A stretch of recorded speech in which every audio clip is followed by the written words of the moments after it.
We put the good in the good in the good life. We put the good in the good in the good life. We put the bad in the past, now we alright. Hey Lani, I got you.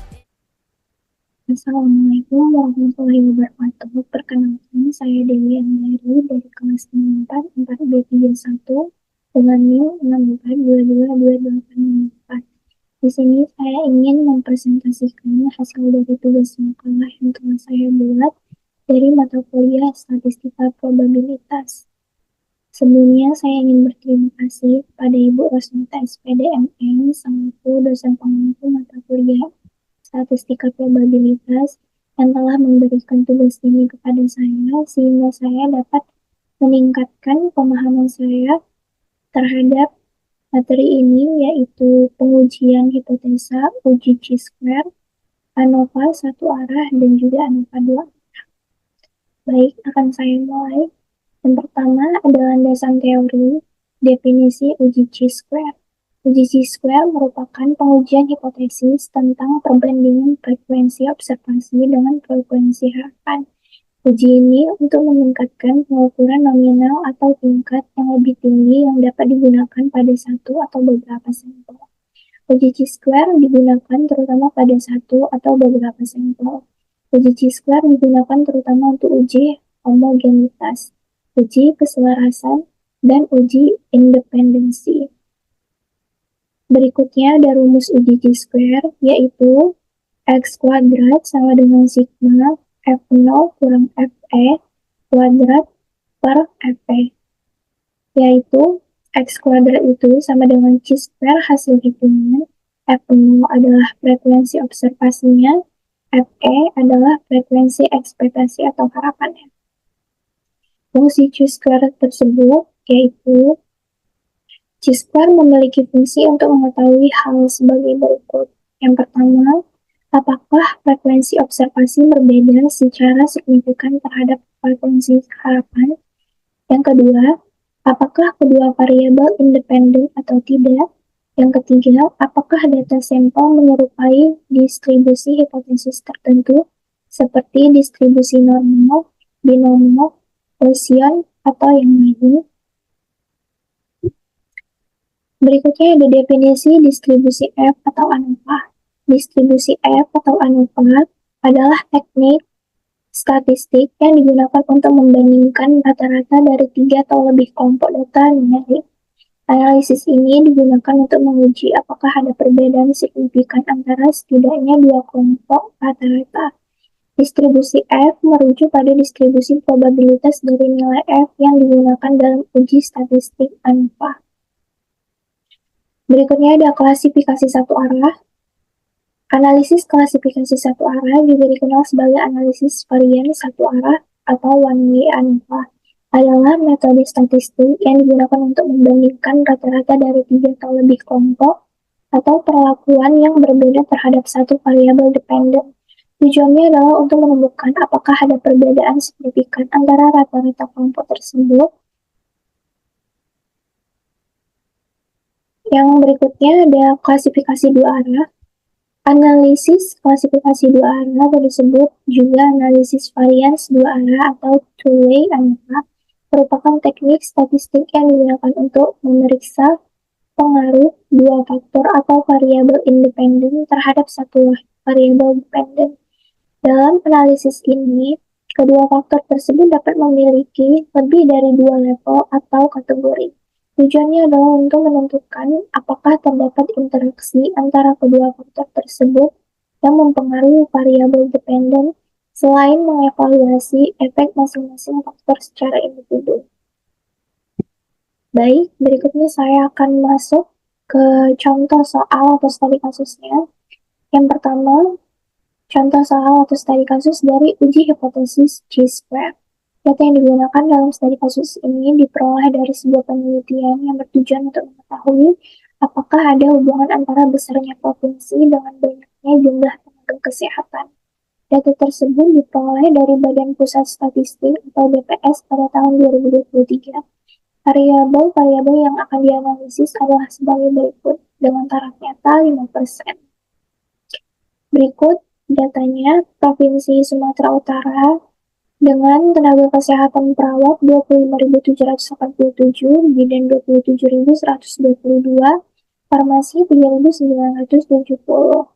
Lampung, perawat 13.217, bidan 11.340, dan farmasi 2.300. Dan dari Provinsi DKI Jakarta, dari tenaga kesehatan perawat 39.537, dari bidan 7.503, dan farmasi 9.559. Penyelesaiannya, yang pertama itu ada hipotesis. Jika H0 sama dengan tidak ada hubungan antara besarnya provinsi dengan banyaknya jumlah tenaga kesehatan. Jika H1 sama dengan ada hubungan antara besarnya provinsi dengan banyaknya jumlah tenaga kesehatan. Yang kedua, tingkat signifikan dan derajat bebas, yaitu alfa sama dengan 5%, yaitu sama dengan 0,05, dengan derajat bebas K kurang 1 dikali B kurang 1 sama dengan 3 kurang 1 dikali 3 kurang 1 sama dengan 4.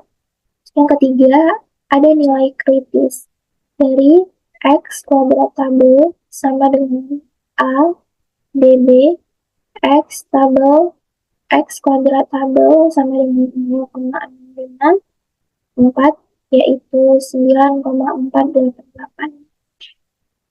Yang keempat, ada kriteria pengujian. H0 jika diterima X kuadrat itu lebih kecil dari X kuadrat tabel. H1 diterima jika X kuadrat itu lebih besar dari X kuadrat tabel. Lalu selanjutnya, yang kelima ada nilai statistika atau hitung. Rumusnya yaitu FE sama dengan jumlah menurut baris dikali jumlah menurut kolom per jumlah seluruh baris dan kolom. Berikut adalah data-data dari jumlah baris dan jumlah kolom dibagikan dengan jumlah seluruh baris dan kolom dari data yang di atas tadi. Selanjutnya, ini ada nilai hitungnya dari F0, FE, F0 kurang FE, F0 kurang FE kuadrat, F0 kurang FE kuadrat per FE, yang dihasilkan totalnya menjadi 17.179,4. Jadi, keputusan yang didapatkan yaitu H1 diterima. Jadi kesimpulannya ada hubungan antara besarnya provinsi dengan banyaknya jumlah tenaga kesehatan. Selanjutnya ada uji hipotesis anak kelas 1A. Dilakukan sebuah pengamatan untuk mengetahui rata-rata angka anak yang tidak sekolah dari jenjang SD dan SMP.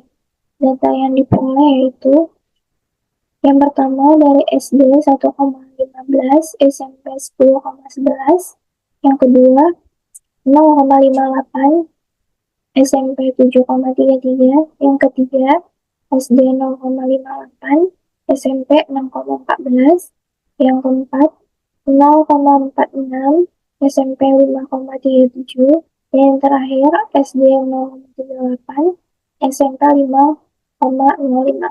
Dengan taraf nyata 5%, ujilah apakah ada perbedaan yang signifikan antara rata-rata tingkat banyaknya anak yang tidak sekolah dari jenjang SD dan SMP tersebut. Penyelesaiannya, yang pertama hipotesis, H0 sama dengan rata-rata tingkat banyaknya anak yang tidak sekolah dari jenjang SD dan SMP sama. H1 sama dengan rata-rata tingkat banyaknya anak yang tidak sekolah dari jenjang SD dan SMP tidak sama. Yang kedua, ada taraf nyata alfa sama dengan 0,5. Yang ketiga, derajat bebas P1 sama dengan K kurang 1, yaitu 1. P2 sama dengan K kali M kurang 1, sama dengan 8. Yang keempat, ada daerah kritis F tabel 0,05 dari 1 dan juga 8, yaitu sama dengan 5,32. Yang kelima, ada kriteria pengujian. H0 diterima jika F itu lebih kecil dari atau sama dengan F tabel, dan H1 diterima jika F hitung lebih besar dari F tabel. Berikutnya ada yang keenam, nilai hitung. Yang pertama, JKT yang menghasilkan 112,319. Yang kedua ada JKK, hasilnya 95,172. Yang ketiga ada JKG, hasilnya 17,147. Selanjutnya ada sumber keragaman dari jumlah kuadrat, derajat bebas, kuadrat tengah, dan F hitungnya. Dari nilai tengah kolom, jumlah kuadratnya 95,172 dengan derajat bebas 1, kuadrat tengah 95,172. Galatnya jumlah kuadrat 17,147, derajat bebas 8, kuadrat tengah 2,143. Total jumlah kuadratnya 112,319, derajat bebas 9, dan hasil F hitungnya adalah 44,410 dari semua keseluruhan. Keputusannya adalah HA pangkat 1 diterima, yaitu kesimpulannya rata-rata tingkat banyaknya anak yang tidak sekolah dari jenjang SD dan SMP tidak sama. Berikutnya ada uji hipotesis ANOVA dua arah yang berinteraksi. Dilakukan sebuah penelitian tentang tingkat penyelesaian pendidikan menurut jenjang pendidikan dan wilayah. Data dapat dilihat pada tabel berikut. Wilayahnya ada yang dari kota dan juga desa, dengan jenjang pendidikan SD, SMP, dan juga SMA. Dengan data sebagai berikut. Dengan taraf 1%, ujilah apakah ada perbedaan yang signifikan tingkat penyelesaian pendidikan berdasarkan jenjang pendidikan dan wilayah. Penyelesaiannya, yang pertama hipotesis, ada hipotesis ANOVA kolom H0 sama dengan tidak ada perbedaan yang nyata antara rata-rata hitung dari kategori jenjang pendidikan. H1 sama dengan ada perbedaan yang nyata antara rata-rata hitung dari kategori jenjang pendidikan.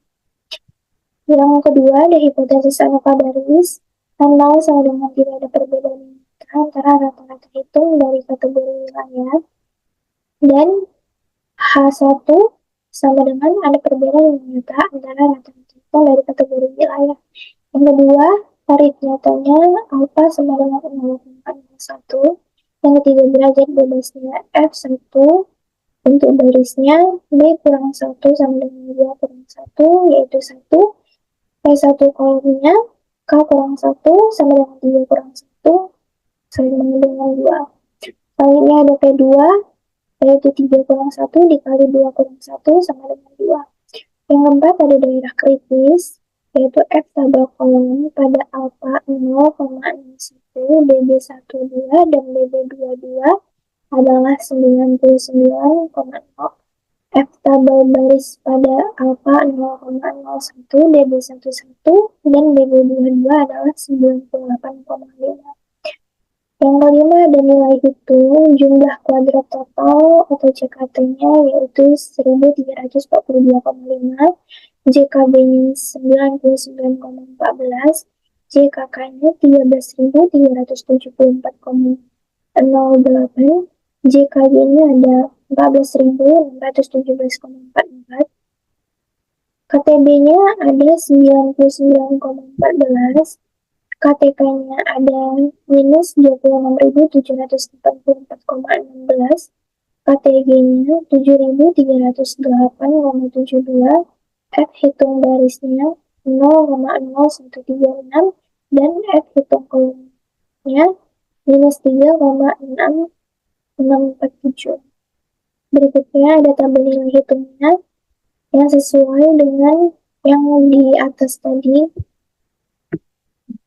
Lalu keputusan yang didapatkan adalah hipotesa ANOVA baris, yaitu H0-nya diterima, yaitu sama dengan tidak ada perbedaan yang nyata antara rata-rata hitung dari kategori wilayah.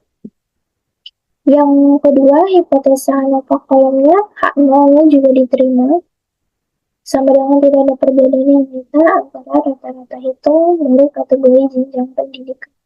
Jadi kesimpulannya, untuk hipotesa ANOVA baris, rata-rata hitung tingkat penyelesaian pendidikan dari kategori wilayah dapat dikatakan sama, karena F tabel lebih besar dibandingkan F hitung.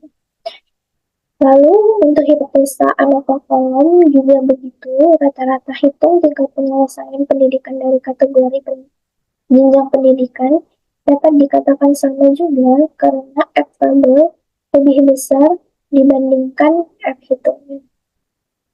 Mungkin sekian dari saya penjelasannya. Mohon maaf apabila ada kesalahan dan pengucapan katanya. Saya akhiri. Wassalamualaikum warahmatullahi wabarakatuh.